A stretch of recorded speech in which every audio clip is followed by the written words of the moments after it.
శ్రీ గురుభ్యో నమః. గురుర్బ్రహ్మ గురుర్విష్ణు గురుర్దేవో మహేశ్వర గురు సాక్షాత్ పరం బ్రహ్మ తస్మై శ్రీ గురవే నమః. అస్మద్గురుచరణ పాదారవిందాభ్యాం నమః.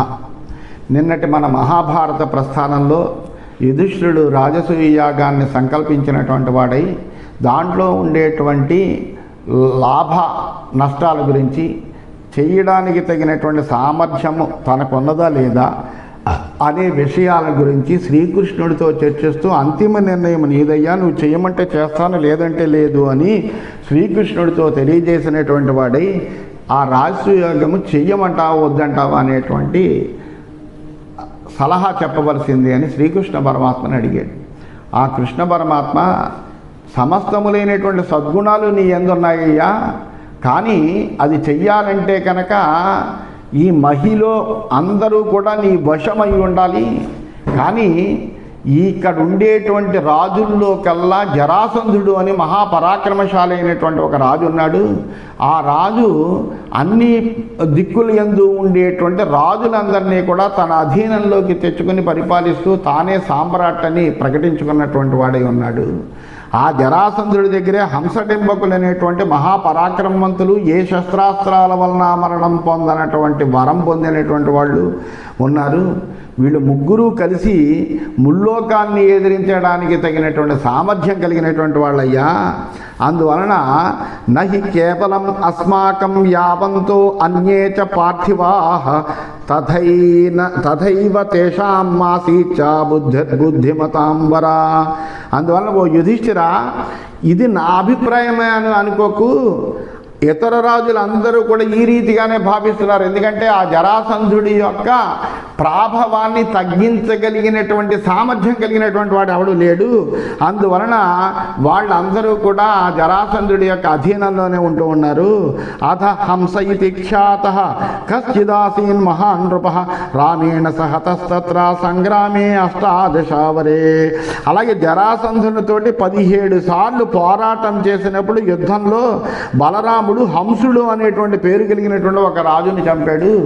జరాసంధుడితో 17 మార్లు బలరాముడు యుద్ధం చేశాడు. చేసినప్పుడు హంసుడు అనేటువంటి ఒక రాజుని చంపాడు. హతో హంస ఇది ప్రోక్తం అథ కేనాపి భారత తచ్చుత్వా డింభకో రాజన్ యమునాంభస్యమజ్జత. ఎప్పుడైతే హంసుడు మరణించాడు అని అన్నారో ఆ సమయంలో ఎవరో హంసుడు మరణించాడు అని చెప్పారు. అది విన్నాడు డింభకుడు. వెంటనే డింభకుడు వెంటనే హంసుడు లేకపోతే ఇంకా నా జీవితం ఎందుకు, నేను ఉండను అన్నాడు. ఎందుకంటే వీళ్ళిద్దరూ పరస్పరం అత్యంత మిత్రులు. అందువలన హంసుడు లేకపోతే నా జీవితం వ్యర్థం అనుకున్నాడు. యమునా నదిలో మునిగిపోయాడు. వినా హంసేన లోకేస్మిన్ నాహం జీవితము సహే చేతామతిమాస్థాయ డింభకో నిధనంగతః. హంసుడు లేనటువంటి జీవితం ఈ లోకంలో నాకు అవసరం లేదంటూ డింభకుడు మరణించాడు. తథాతు డింభకం శ్రుత్వా హంస పరపరం జయ ప్రపేదే యమునామేవ సోపితస్యామ్యమజ్జత. అయితే నిజానికి హంసుడు అప్పటికి ఇంకా మరణించలే. కానీ ఎవరో హంసుడు మరణించాడు అని చంపకానే డింభకుడు వెళ్ళి యమునా నదిలో మునిగిపోయి తాను మరణించాడు. ఆ డింభకుడు మరణించాడు అనేటువంటి విషయం తెలుసుకున్నటువంటి ఆ హంసుడు తాను కూడా యమునా నదిలోనే మునిగి మరణించడం అనేది జరిగింది. వీళ్ళు తమంతట తాము మరణించారు తప్ప ఎవరి యొక్క అస్త్రశస్త్రాలకి కూడా వలన కూడా మరణించిన వాళ్ళు కాదు. అల్లా వాళ్ళు మరణించారయ్యా. తౌస రాజా జరాసంధ శ్రుత్వాచ నిధనంగతో పరం శూన్యేన మనసా ప్రేయో భరతర్షభ.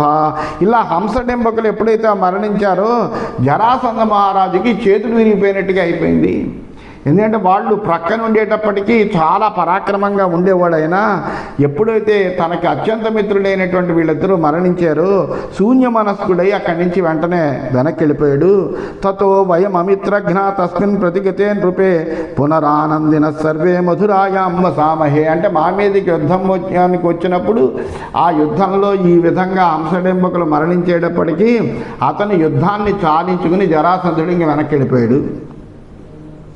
అప్పుడు మేమందరము కూడా చాలా ఆనందంగా తిరిగి మధురలో హాయిగా ఆ జరాసంధుడి వలన మాకు బాధ లేకపోతే ప్రతినిత్యము కూడా ఈ జరాసంధుడు సైన్యం తీసుకుని వచ్చి మా మీదకి యుద్ధానికి వస్తూ ఉండేవాడు. ఈ కంసుడిని చంపేమో అనేటువంటి కోపంతో మా మీద ఉండేటువంటి పగతోటి ప్రతినిత్యము అతను యుద్ధం చేయాల్సి వస్తూనే ఉండేది. ఎప్పటికీ తెమిలేదు కదా యుద్ధము. అందువల్ల ఈ విధంగా ఉన్నటువంటి దాంట్లో హంసడింబకులు మరణించిన తర్వాత ఇంకా మా మీదకి రావడం మానేశాడు. దాంతో మేము ఆనందంగా మధురలో మేము నివసిస్తున్నామయ్యా. యథాత్వభ్యేచ్య పితరం సావైరాజీవలోచన కంస భార్య జరాసందం దుహితామాగధన్ నృపం చోదయత్యేవ రాజేంద్ర ప్రతి వ్యసన దుఃఖిత పతిఘ్నం మే జహీత్యేవం పునఃపునరరిందమ. అయితే భర్తృమరణంతో బాధపడుతూ కంసుని భార్య ఏం చేసిందంటే తండ్రి దగ్గరికి జరాసంధుడి దగ్గరికి వస్తూ నా భర్తను చంపినటువంటి వాడిని నువ్వు చంపు అంటూ ఒత్తిడి చేస్తూనే ఉంటుంది. తతో వయం మహారాజా తమ్ మంత్రం పూర్వమంత్రితం సంస్మరంతో విమనస వ్యపయాతో నరాధిప. అప్పుడు మేము గతంలో చేసినటువంటి ఆలోచననే మనసులో ఉంచుకుని ఉదాసీనంగా ఇంకా మధురని విడిచిపోయేయాలి, మనము ఇక్కడ ఉంటే మనకి ఎప్పుడు యుద్ధాలు తప్పవు అని మధురని వీడి దూరంగా వెళ్ళాము. పృథక్వేన మహారాజా సంక్షిప్య మహతీం శ్రియం ఫలాయామో భయాత్తస్య ససుత జ్ఞాతి బాంధవా ఇది సంచిత్య సర్వేస్మా ప్రతీచిం దిశమాశ్రితా. అప్పుడు మేము అందరం కూడా శత్రుభయంతో అక్కడ ఉండేటువంటి విస్తారమైనటువంటి సంపదను విడివిడిగా కొద్దిగా తీసుకుని జ్ఞాతి బంధువులతో కలిసి పారిపోవాలని నిర్ణయించుకుని పశ్చిమ దిక్కుని ఆశ్రయించాం మేము. కుశస్థలీం పురీం రమ్యాం రైవతేనోపశోభితాం తతో నివేశం తస్యాం చ కృతవంతో వయం నృప. ఆ ధర్మరాజా మేము అప్పుడు రైవతక పర్వతం దగ్గరికి వచ్చాము. ఆ రైవతక పర్వతం దగ్గర రమణీయమైనటువంటి కుశస్థలిపురం ఉన్నది. ఆ కుశస్థలిపురంలో మేము నివసించి చూస్తూ ఉండేవాళ్ళము. తథైవ దుర్గ సంస్కారం దేవైరి దురాసదం స్త్రియోపి యస్యాం యుద్ధేయు కిము వృష్ణి మహారథా. అయితే అక్కడ ఏం చేసినట్టు దేవతలు కూడా అందులోకి ప్రవేశించలేని తీరుగా అక్కడ ఒక కోటని మేము బాగు చేసుకున్నాం. ఆ దుర్గంలో ఉన్నటువంటి ఆడవాళ్ళు కూడా యుద్ధం చేయగలిగినటువంటి వాళ్ళే. ఇంకా వృష్టి యోధుల గురించి చెప్పాల్సిన పని ఏమున్నదయ్యా. తస్యాం వయం అమిత్రఘ్న నివసామో అకుతో భయా ఆలోచ్య గిరిముఖ్యం తమ్ మగధం తీర్ణమేవచ మాధవా కురుషార్దూలా పరాంబునవాప్నుమన్. మేము అక్కడ నిర్భయంగా నివసిస్తున్నాము. రైవతక పర్వతం దుర్గముగా అంటే రైవత పర్వతం ఒక దుర్గము అనేటువంటి భావనతోటి మనకి జరాసంధుని వల్ల ఇంక ఇబ్బంది తొలగిపోయింది అనేటువంటి నిశ్చయంతో మధువంశస్థులమంతా మేము చాలా సుఖంగా హాయిగా ఉన్నాం. ఏవం వయం జరాసంధాత్ అభిత కృత కిల్బిషా సామధ్యవంత సంబంధాత్ గోమంతం సముపాశ్రితా. అయితే మేమందరము జరాసంధుని దృష్టిలో ఏంటంటే మేము తప్పు చేసినటువంటి వాళ్ళము. అందువల్ల మా స్వస్థలాన్ని విడిచి రైవతక పర్వతాన్ని మేము ఆశ్రయించాల్సి వచ్చింది. లేకపోతే ఇక్కడే ఉండేవాళ్ళం మేము అని. త్రియోజనాయుతం సద్మా త్రిస్కంధం యోజనావధి యోజనాంతే శతద్వారం వీర విక్రమ తోరణం అష్టాదశ వరైర్నద్ధం క్షత్రియైర్యుద్ధ దుర్మదై. అయితే ఈ రైవతక పర్వతం ఎటువంటిదయ్యా అంటే 3 యోజనాల పొడవు కలిగినటువంటిది. ఒక్కొక్క యోజనం దగ్గర 3 దళాల సేన ఉంటుంది. పరాక్రమవంతులైనటువంటి వీరుల యొక్క పరాక్రమమే దానికి తోరణంగా ఉంటుంది. అంటే ఆ మొత్తం చుట్టూ కూడా మహాపరాక్రమవంతులైనటువంటి వీరులు ఉంటారు. ఉన్మత్తులై యుద్ధం చేయగలిగినటువంటి 18 యాదవ వంశాల ఆవరణలతో అది రక్షింపబడుతోందయ్యా. అష్టాదశ సహస్రాణి భ్రాతॄణాం సంతి నకులే ఆహుకస్య శతం పుత్రాః ఏకైక స్త్రీదిశావరః. మా వంశంలో 18,000 మంది సోదరులు ఉన్నారు. ఆహుకుడికి 100 మంది కొడుకులు. ఒక్కొక్కడు దేవతల వంటి పరాక్రమం కలిగినటువంటి వాళ్ళు.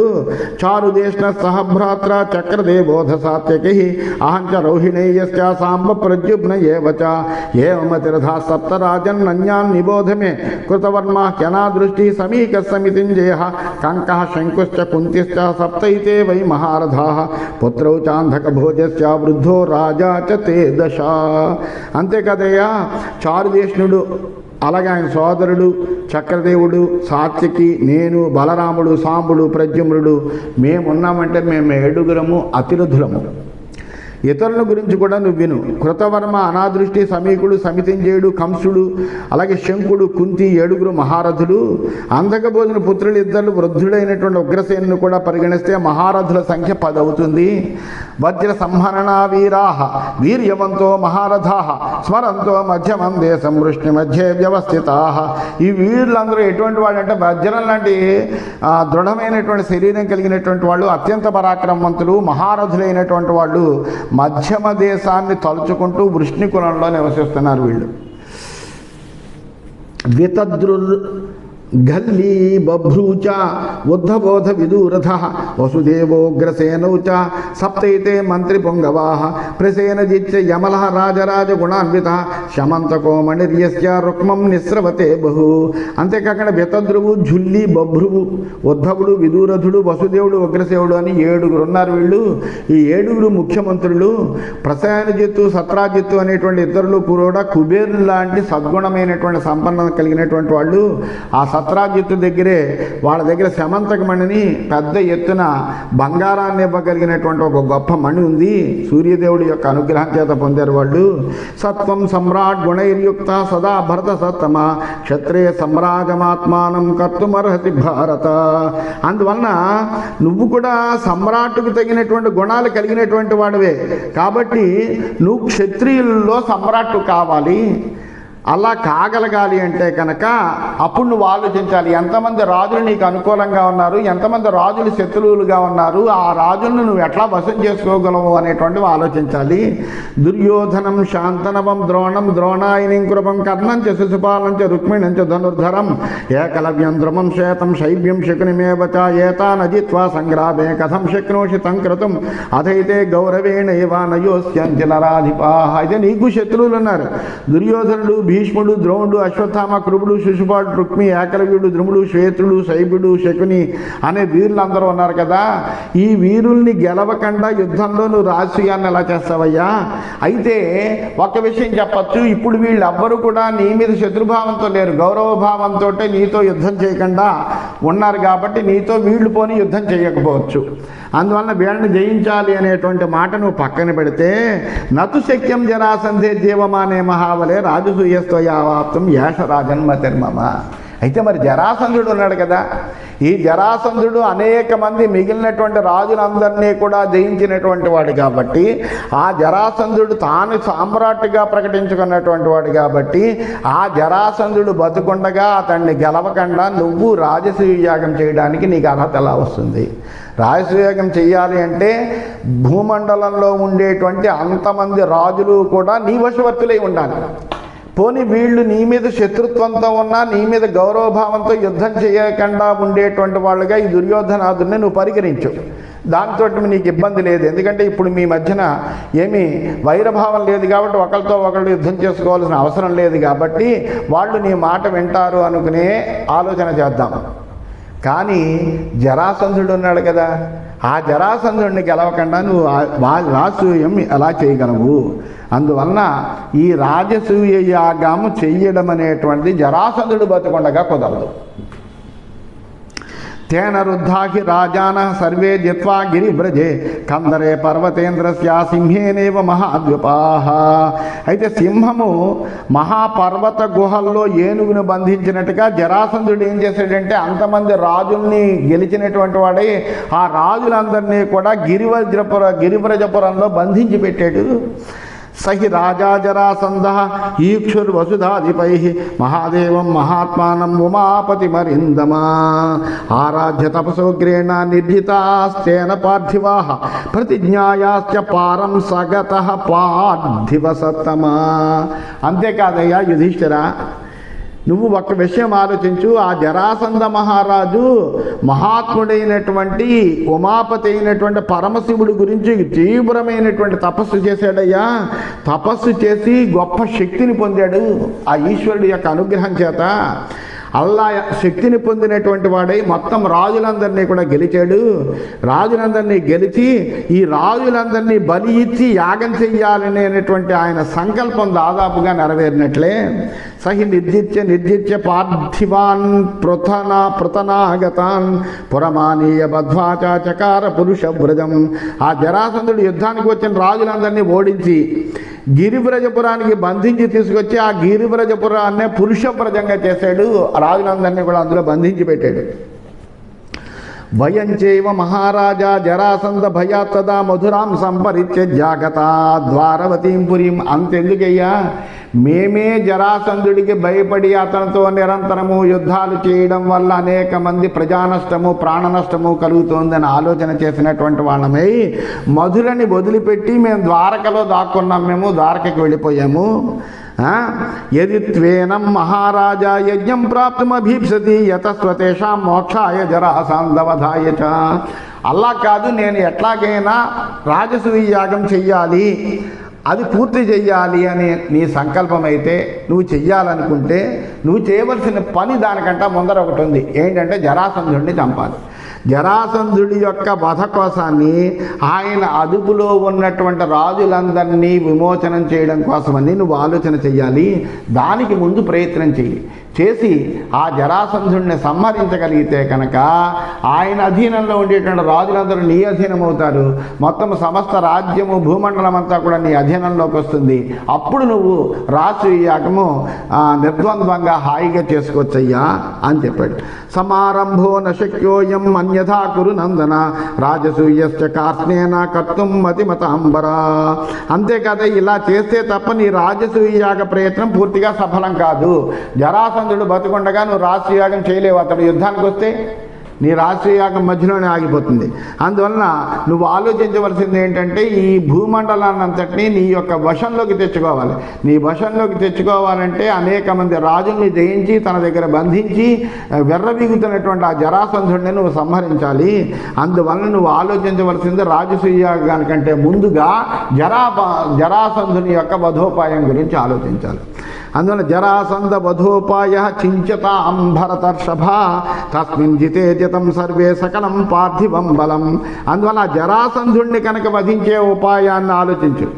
ఆయన్ని ఓడిస్తే సకల రాజన్య బలాలని జయించినట్లే. నువ్వు నీ అధీనంలో ఈ పృథివీ అంతా ఉంటుంది. అప్పుడు నీ రాజసూయ యాగము నిష్కంటకంగా సాగుతుంది అని చాలా వివరంగా జరిగినటువంటి విషయాల్ని యథార్థంగా శ్రీకృష్ణుడు ఆ యుధిష్ఠిరుడికి తెలియజేశాడు. ఇత్యేషా మే మతి రాజన్ యథావా మన్యసేనఘ ఏవం గతే మమా చక్ష్వా స్వయం నిశ్చిత్య హేతుభిః. అందువల్ల ఓ యుధిష్ఠిర, ఇది నా అభిప్రాయమయ్యా. అందువల్ల నువ్వేమనుకుంటున్నావు, ఈ దశలో కొద్దిగా హేతుబద్ధంగా ఆలోచించి నిర్ణయించుకుని నాకు తెలియజేయి. నీ మనసులో ఏముంది? నన్ను అడిగేవు కాబట్టి ఉన్నటువంటివన్నీ కూడా యథార్థంగా నీకు ఈ విషయాలన్నీ నేను వివరించాను కాబట్టి ఇప్పుడు నువ్వు ఆలోచన చేసి నువ్వేమనుకుంటున్నావో, నీ మనసులో ఏముందో అది తెలియజేయి అని శ్రీకృష్ణ పరమాత్మ యుధిష్ఠిరుడికి చెప్పాడు. ఇది శ్రీమన్ మహాభారతే సభాపర్వణి రాజసూయ ఆరంభ పర్వణి కృష్ణవాక్యే చతుర్దశోధ్యాయః. ఈ విధంగా ఈ సభాపర్వంలో రాజసూయ ఆరంభ పర్వం అనే ఉపపర్వంలో కృష్ణవాక్యం అనేటువంటి 14వ అధ్యాయం ముగిసింది. మనం 15వ అధ్యాయంలోకి ప్రవేశించాం. అప్పుడు ఈ మాటలు, కృష్ణుడు చెప్పినటువంటి మాటలన్నీ కూడా చాలా శ్రద్ధగా విన్నాడు యుధిష్ఠిరుడు. విన్న తర్వాత ఏం చేయాలి అనేటువంటి ఆలోచిస్తూ ఆ యుధిష్ఠిరుడు శ్రీకృష్ణుడితో చెబుతున్నాడు. ఉక్తం త్వయా బుద్ధిమత యన్నాన్యో వక్తుమర్హతి సంశయానాం హి నిర్మోక్త త్వన్నాన్యో విద్యతే భువి. ఇంత ముందర అంతమందిని పిలిచాడు, అనేక మందితోటి చర్చించాడు రాజసూయ యాగం గురించి ధర్మరాజు. కానీ ఈ విషయాలు ఎవరూ చెప్పలేదు. ఆ మహానుభావా, నువ్వు చెయ్యాలి, నువ్వే చేయగలవు, నువ్వు చేస్తే కనుక రాజసూయ యాగం అయిపోతుందనే చెప్పారు తప్ప ఇందులో ఉండేటువంటి లోపాలు కానీ, ఇందులో చేయవలసినటువంటి అంతకంటా ముందు చేయవలసిన పనుల గురించి కానీ ఎవడు చెప్పినటువంటి వాళ్ళు లేడు. అందువలన శ్రీకృష్ణుడి మీద అంత నమ్మకము యుధిష్ఠిరుడికి. ఎందుకంటే చేయవలసి వస్తే ఏదైనా పని అది ఎట్లా అవుతుందో ఏమిటో, అందులో ఉండేటువంటి ఇబ్బందులు ఏమిటో, దానికి ముందర ఏం చెయ్యాలో, తర్వాత ఏం చెయ్యాలో, ఎలా చెయ్యాలో అన్నీ ఉపదేశించగలిగినటువంటి వాడు, పాండవుల యందు అనన్యమైనటువంటి ప్రేమ కలిగినటువంటి వాడు వాసుదేవుడు మాత్రమే. అందువలన ఆ వాసుదేవుడి మీద ఈ పాండవులకి అంత అమితమైనటువంటి భక్తి ప్రేమ. అందువలనే అంతిమ నిర్ణయం నీదయ్యా అన్నాడు యుధిష్ఠిరుడు. అందువలన అతను చెప్పినటువంటి ఆ మాటలు విన్నాడు కాబట్టి వెంటనే యుధిష్ఠిరుడు, నువ్వు బుద్ధిమంతుడు కాబట్టి ఎవ్వరూ చెప్పనటువంటి విషయాలన్నీ కూడా చెప్పావయ్యా. లోకంలో నీలా సందేహాన్ని తీర్చగలిగినటువంటి వాడు ఎవ్వడు లేడు. గృహే గృహే హి రాజానః స్వస్య స్వస్య ప్రియంకరాః నచ సామ్రాజ్యమాస్తాస్తే సమ్రాట్ శబ్దో హి కృచ్ఛ్రభాక్. ఇంటింటా కూడా రాజులున్నారు, తమకు ఇష్టమైనటువంటి పనులు చేసుకుంటూ ఉంటారు. కానీ వాళ్ళందరూ కూడా సామ్రాట్టులు కాలేరు కదయ్యా. సామ్రాజ్య పదవి అనేటువంటిది చాలా కష్టసాధ్యం. ఎందుకంటే అంతమంది రాజుల్ని తన అధీనంలోకి తీసుకోగలిగితేనే కదా సమ్రాట్ అవుతాడు. కథం పరానుభావజ్ఞ స్వం ప్రశంసితుమర్హతి పరేణ సమవేతస్తు యప్రశస్య సపూజ్యతే. ఇతరుల యొక్క గొప్పతనాన్ని తెలియగలిగినటువంటి వాడు ఎవ్వడు కూడా తన్ని తాను ప్రశంసించుకోడు. ఇతరులతో కలిసి కూడా గొప్పవాడిగా మిగిలినటువంటి వాడు ఎవడైతే ఉంటాడో, నేను కూడా వాళ్ళలాగేంటి వాడిని అని అనుకునేటువంటి వాడు ఎవడైతే ఉంటాడో వాడే పూజార్హుడు అవుతాడయ్యా. విశాలా బహుళా భూమి బహురత్న సమాచిత దూరంగత్వా విజానాతి శ్రేయో వృష్ణికులోద్వహ. ఓ కృష్ణ, ఈ పృథివీ చాలా విశాలమైనటువంటిదయ్యా, అనంతమైనటువంటిది, వివిధములైనటువంటి రత్నాలతో కూడినటువంటిది. బాగా దూరం ఆలోచించే నీ వంటి వాళ్ళ సహవాసంతో మనుషులు ఎవరైనా శ్రేయస్సును పొందగలరయ్యా. దూరదృష్టి కలిగినటువంటి వాడు నువ్వు ఏదైనా కానీ సవిమర్శకంగా హేతుబద్ధంగా చక్కగా తెలియజేస్తావు. అందువలన నీలాంటి వాళ్ళ సహవాసం ఉంటే చాలు వాడు శ్రేయస్సును పొందుతాడయ్యా. శమమేవ పరం మన్యే శమాత్క్షేమం భవేన్మమ ఆరంభే పారమేష్యంతు నప్రాప్యమితి మే మతి. అలాగే నేను కూడా ఏంటంటే ఇంద్రియ నిగ్రహాన్ని గొప్పగా భావిస్తాను. నాకు ఇంద్రియ లౌలుప్యం ఎంత మాత్రము లేదు. అందువలన దానివల్లనే నాకు కూడా క్షేమం కలుగుతూ ఉంటుంది. ఈ రాజసూయ యాగాన్ని ప్రారంభించినంత మాత్రాన దాని ఫలితాన్ని నేను పొందలేను అనేటువంటిదే నా అభిప్రాయం కూడా. యావమేతే హి జానంతి కులే జాత మనస్వినః కశ్చిత్ కదాచిత్ ఏతేషాం భవేత్ శ్రేష్ఠో జనార్దన. ఓ జనార్దన, ఉత్తమ వంశంలో పుట్టినటువంటి అభిమానవంతులైనటువంటి ఈ సభాసదులలో అన్నింటినీ గెలవగలిగినటువంటి వాళ్ళు ఎవరైనా ఉండొచ్చు కదా. ఇంతటి సభ ఉన్నది, నా సోదరులు ఉన్నారు, అత్యంత పరాక్రమవంతులైనటువంటి రాజులు కూడా ఉన్నారు. వీళ్ళందరి యొక్క పరాక్రమాలు కూడా నీకు తెలుసు. అందువలన వీళ్ళలో ఎవరైనా కానీ అందరినీ గెలవగలిగినటువంటి వాళ్ళు ఎవరైనా ఉన్నారా? ఉండవచ్చు కదా అని అంటున్నాడు. భయం చైవ మహాభాగా జరాసంద భయాత్తదా శంకితా స్మ మహాభాగా దౌరాత్మ్యా తస్య చానఘ అహం తవ దుర్ధర్ష భుజవీర్యాశ్రయ ప్రభో నాత్మానం బలినం మన్యే త్వయి తస్మాద్ విశంకితే.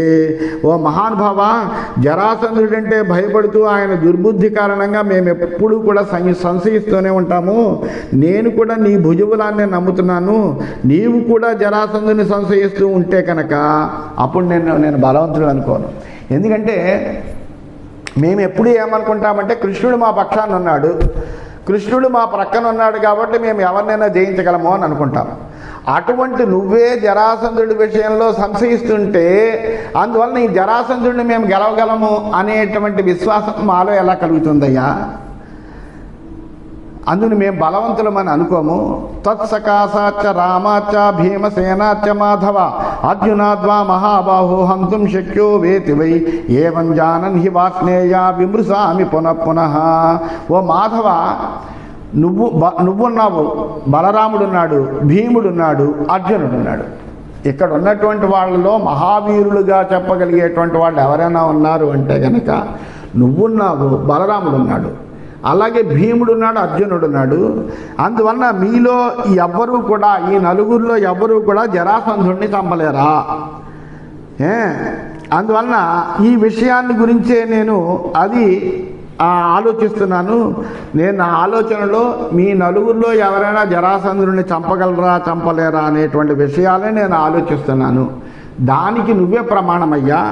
త్వం మే ప్రమాణభూతోసి సర్వకార్యేషు కేశవ తచ్చుత్వా చాబ్రవీద్ భీమో వాక్యం వాక్య విశారదః. అన్ని పనుల్లోనూ కూడా నువ్వే నాకు ప్రమాణం. అందువలన నువ్వు ఏమి చెబితే అదే అని అక్కడ ఉన్నటువంటి సభాసదులు అందరూ ఉన్నారు. ఆ ఉన్నటువంటి సమయంలోనే భీమార్జునులు కూడా అక్కడే ఉన్నారు. అటువంటి సమయంలో ఆ యుధిష్ఠిరుడు ఆ కేశవుడితోటి ఈ విధంగా అంటే ఆ మాట విన్నాడు. భీమసేనుడు విన్నాడు. విని వాక్య విశారదుడైనటువంటి భీముడు ఈ విధంగా అంటున్నాడు. అనారంభ పరో రాజా వల్మీకి ఇవ సీదతి దుర్బలశ్చానుపాయేన బలినం యోధి తిష్టతి. భీముడు అంటున్నాడు, అది కాదయ్యా, ఏదో మనం విన్నాము, ఇప్పుడు విషయము జరాసంధుడు ఇటువంటి వాడు అటువంటి వాడు అనేటువంటి విన్నాము. అయితే ప్రయత్నశీలుడైన కాకపోతే కనుక రాజు, ప్రయత్నశీలుడు కానటువంటి రాజు ఎవడైతే తాను దుర్బలుడైనప్పటికీ కూడా ఏదో ఒక ఉపాయంతో పని చేయకపోతే కనుక బలవంతుడిని చూసి భయపడవలసి వస్తుంది. అందువలన ప్రయత్నం చెయ్యనటువంటి రాజు, బలవంతుడిని చూసి భయపడేటువంటి రాజు, ఈ ఇద్దరు ఎటువంటి వాళ్ళు అంటే చెదపట్టినటువంటి పుట్టలా నశించిపోతారయ్యా. అందువలన ఎవడైనా సరే ముందర ప్రయత్నం చెయ్యాలి. చేసిన తర్వాత అది అవుతుందా అవదా అనేటువంటి వేరే విషయం. అట్లాగే బలవంతుడిని చూసి భయపడిపోకూడదు. బలవంతుడైనప్పటికీ మనం కూడా ముందరికి వెళ్ళి వాడితో యుద్ధం చేయడానికే సిద్ధపడాలి. అందువలన ఇలాంటి ఉద్దేశం ఉండాలి. అతంత్రితస్య ప్రాయేణ దుర్బలో బలినం రిపం జయేత సమ్యక్ ప్రయోగేణ నీత్యార్థానాత్మనోహితాన్. అలాగే అలసత్వాన్ని వీడి రాజనీతిని చక్కగా ప్రయోగించి పనిచేసినటువంటి రాజు దుర్బలుడైనప్పటికీ కూడా బలిష్ఠుడైనటువంటి శత్రువుని ఓడిస్తాడు. అంటే బుద్ధి బలం ఉంటే కనుక వాడు తన బుద్ధి బలంతో చాకచక్యంగా గొప్ప బలము కలిగినటువంటి శత్రువుని కూడా ఓడించగలుగుతాడయ్యా. కృష్ణే నయో మయి బలం జయ పార్థే ధనంజయే మగధం సాధయిష్యామ ఇష్టిం త్రయైవాగ్నయ అని చెప్తున్నాడు. శ్రీకృష్ణుల్లో చక్కటి నీతి ఉంది. అంటే ఎట్లా చెయ్యాలి, ఏమి చెయ్యాలి అనే ఉపాయాలు చెప్పడంలో శ్రీకృష్ణుడు దిట్ట. నాలో బలం ఉన్నది, అర్జునుడిలో విజయం ఉన్నది. అందువలన మేము ముగ్గురము కలిస్తే, అంటే శ్రీకృష్ణుడు, నేను, అర్జునుడు, మేము ముగ్గురం కలిస్తే మేము ముగ్గురము కూడా 3 అగ్నులు లాంటి వాళ్ళమయ్యా. అందువలన 3 అగ్నుల ద్వారా యజ్ఞసిద్ధిని పొందినట్టుగా మేము మా ముగ్గురి కలయికతోటి జరాసంధుడిని మేము జయిస్తాము అన్నాడు భీముడు. తద్బుద్ధిబలమాశ్రిత్య సర్వం ప్రాప్స్యసి ధర్మరాట్ జయోస్మాకం హి గోవింద యేషాం నాథో భవాన్ సదా. చెప్పేశాడు, ఓ గోవింద, నీ బుద్ధి బలాన్ని ఆశ్రయించి ధర్మరాజు దేన్నైనా పొందగలడయ్యా. ఈ రాజసూయం లెక్క. నీవు మమ్ము ఎల్లప్పుడూ కాపాడుతూనే ఉంటావు కాబట్టి, నీతో మేము ఉంటాము కాబట్టి మాకెప్పుడు విజయమే కలుగుతుంది, అందులో ఏ విధమైనటువంటి సందేహము లేదయ్యా అని భీముడు తన మనస్సులో ఉన్నటువంటి అభిప్రాయాన్ని చాలా చక్కగా ఆయన సూటిగా చెప్పాడు. చెప్పేటప్పుడు కృష్ణుడు అంటున్నాడు, అర్థాన్ ఆరభతే బాలః నానుబంధమవేక్షతే తస్మాత్ అరిం న మృష్యంతి బాలం అర్థపరాయణం జిత్వా జయ్యాన్ యౌవనాశ్విః పాలనాశ్చ భగీరథ కార్తవీర్యస్తపో వీర్యాత్ బలాత్తు భరతో విభుః. కృష్ణుడు చెప్తున్నాడు, అప్పుడు అజ్ఞాని అనేటువంటి వాడు, అంటే జ్ఞానం లేకపోతే తెలివి లేనటువంటి వాడు, జ్ఞానం లేనటువంటి వాడు పని మొదలెడతాడు, కార్యారంభం చేస్తాడు. కానీ తర్వాత అంటే ముందు ఆలోచన లేకపోవడం వల్ల తాను చేసినటువంటి పని వలన ఎటువంటి పరిణామాలు వస్తాయో ఊహించలేడు, జ్ఞానం లేని కారణంగా. కానీ అతడు ఏం చేస్తాడు, పని మొదలెడతాడు. మొదలెట్టి ఆ పరిణామాల్ని, ఆ వచ్చేటువంటి పరిణామాన్ని గ్రహించలేకపోతాడు. కాబట్టి స్వప్రయోజన పరాయణుడైనటువంటి మూఢ శత్రువుని వీరులు అనేటువంటి వాళ్ళు ఎవరూ సహించరయ్యా. యవనాశ్వకుమారుడైనటువంటి మాంధాత శత్రువుల్ని గెలిచి భగీరథుడు ప్రజాపాలన చక్కగా చేసి, కార్తవీర్యుడు తపోబలాన్ని బట్టి, భరత మహారాజు బలాన్ని బట్టి వీళ్ళు సామ్రాట్లయ్యారు. ఏ విధంగా సామ్రాట్లయ్యారు అంటే మాంధాత శత్రువులందరినీ గెలిచాడు కాబట్టి సామ్రాట్ అయ్యాడయ్యా. అలాగే భగీరథుడు అనేటువంటి వాడు చక్కటి ప్రజాపాలన చేశాడు. ప్రజలకి ఎంతో గొప్పగా పరిపాలన చేసి ప్రజలందరి చేత మన్ననలు పొంది ప్రజలకి ఏం కావాలో అవన్నీ చేశాడు కాబట్టి ఆయన సమ్రాట్ అయ్యాడు. ఇంకపోతే కార్తవీర్యుడు అయితే కనుక గొప్ప తపస్సు చేశాడు, 1000 సంవత్సరాలు. ఆ తపస్సు చేసి తపస్సు వలన పొందినటువంటి శక్తిని బట్టి అతడు సమ్రాట్ అయ్యాడు. అలాగే భరత మహారాజు కూడా తన బలాన్ని బట్టి సమ్రాటులయ్యారు. రుధ్యా మరుతస్థాన్ పంచ